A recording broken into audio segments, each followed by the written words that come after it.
Namaste. Today we are going to be talking about thyroid disorders. Of late, these issues have been notoriously increasing. You will see a lot of people telling you, I have loss of hair, I have infertility, I have weight gain, I have fatigue, all because of this thyroid gland.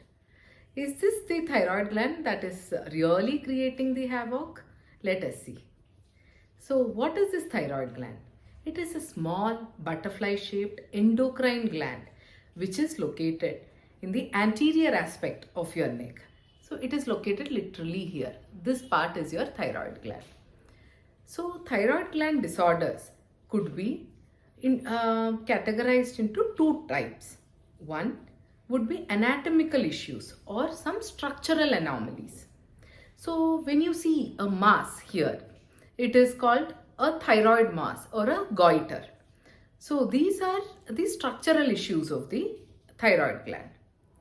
If I had a patient, that lady had come to me for her husband, but I saw that she had a mass here and I had never seen it before, and it was a pretty big mass. It was increasing. So I asked her, what is this? She said that for the last 3 months it has been increasing. Immediately we got her investigated and realized that it was a cancerous mass or a malignancy. So any mass there, it is disfiguring, of course, but if at all it is increasing in size also, please make sure that you consult your doctor and do a regular follow-up. At times this mass could be outside causing all these changes. At times it could be growing inside. What you see outside would be just the tip of an iceberg. So inside, when it grows, it can cause pressure symptoms or compression symptoms on your windpipe, causing difficulty in breathing, or your food pipe or the esophagus, causing difficulty in swallowing, or even compresses the nerves that controls your voice, causing hoarseness of voice. So if you have any of those symptoms, again, please get yourself investigated. So these are the structural or anatomical changes which occurs in the thyroid gland. There are other reasons of or the functional changes that happens with the thyroid gland. It could be either over functioning or under functioning. So an under functioning thyroid gland is called hypothyroidism, and an over functioning thyroid gland is called hyperthyroidism.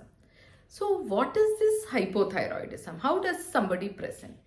Usually hypothyroidism are common in females, but yeah, of course I have male patients as well. So it is not only related to females. Males are also affected, but females are more commonly affected because it is an autoimmune disorder, and most of the autoimmune disorders are more common in the females. So what is this autoimmunity? Autoimmunity just means that your body is fighting against your own body. So autoimmunity. What happens is some virus, some environmental toxin or a virus would come. It would come and attack your body. So your body produces antibodies against that. It not only attacks the virus, but it attacks your own body because the virus mimics the body. So the antibodies which are produced will attack the virus as well as your own body, causing the autoimmunity. This is a trigger of autoimmunity. So autoimmunity is one of the most common causes of hypothyroidism. Now, what are the symptoms of hypothyroidism? It is usually a middle-aged lady complaining of cold or cold intolerance. Everybody in the room is feeling hot, they want the fan, but this lady is feeling cold. She doesn't eat much, but she puts on a lot of weight. And she's feeling very fatigued out, lazy, lack of concentration, inability to enjoy or feeling well. These are one of the most common symptoms of hypothyroidism. Apart from that, menstrual irregularities in females, infertility. In hypothyroidism, generally speaking, everything slows down. The body is on a slow mode. But in hyperthyroidism, it is all in the opposite direction. The body's metabolism is higher. So when the body's metabolism is higher, the heat generation is higher. So the person feels a lot of hunger. He keeps on eating, but he doesn't put on weight. He feels hot, then his hands have tremors, he has palpitations, his heart rate is high, and so on. So these are the symptoms of hypo and hyperthyroidism respectively. So now coming to the investigations. What are the common investigations when we talk about thyroid hormone or when we have to diagnose these conditions? Usually you would have heard of T3, T4 and TSH levels measured. So what is this and how does it signify? TSH or thyroid stimulating hormone comes from the brain. It comes and kicks the thyroid gland to produce T3 and T4, which are the thyroid hormones. Once T3 and T4 are enough, it tells the brain that it is enough, we are good. So it has a negative feedback. So this is how the balance of the body is maintained. In simple terms, I call a brain as the bank and thyroid gland as your wallet. So TSH coming from the bank, it kicks the thyroid gland to produce your hormones. As and when your wallet is empty, you keep withdrawing from the bank. And when you have enough money, you say enough. So this is how the balance of the body is being maintained. In hypothyroidism, since T3, T4 are decreasing, TSH increases so that it is compensating for the decrement of T3, T4. So in hypothyroidism, you see that TSH is increasing. And in hyperthyroidism, since T3, T4 is already high, TSH kind of decreases. So usually the variation that we see is in TSH itself. And we pick up people and thanks to the widespread investigations these days, as and when the TSH is changing itself, people come to us with the changes in the body.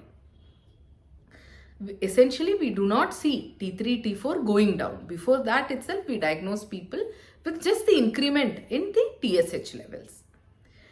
Now, what other tests do we do for thyroid hormone? One, the sonography, as I said, as for measuring the mass, the size, if it is increasing or decreasing. And there are some specialized tests like thyroid uptake scan, which again tells you about the function of the gland. And additional tests of thyroid antibodies, anti-TPO or thyroid peroxidase antibodies or TSH receptor antibodies and so on, which are ordered on specific cases that your doctor will recommend if it is needed or no. In pregnancy and thyroid hormone, of course, it's a very, very important scenario. Thyroid hormone is extremely important for the brain development of the child. So it is very essential that thyroid levels are absolutely normal during pregnancy. So to keep it under normal, if you are taking medications, it is usually continued with a dose increment during pregnancy. And if you are diagnosed with thyroid disorder during pregnancy, medications are recommended and they're absolutely safe during pregnancy. In fact, I recommend my patients who plan their pregnancies to do TSH and sugar test, of course, as a prenatal checkup so that these diseases can be diagnosed and prevented before you plan your pregnancy. In infancy and childhood, hypothyroidism could present as a mental retardation or growth retardation. If diagnosed early in the disease, this is one type of mental retardation that can be absolutely prevented. There is a condition called cretinism which is hypothyroidism in infancy.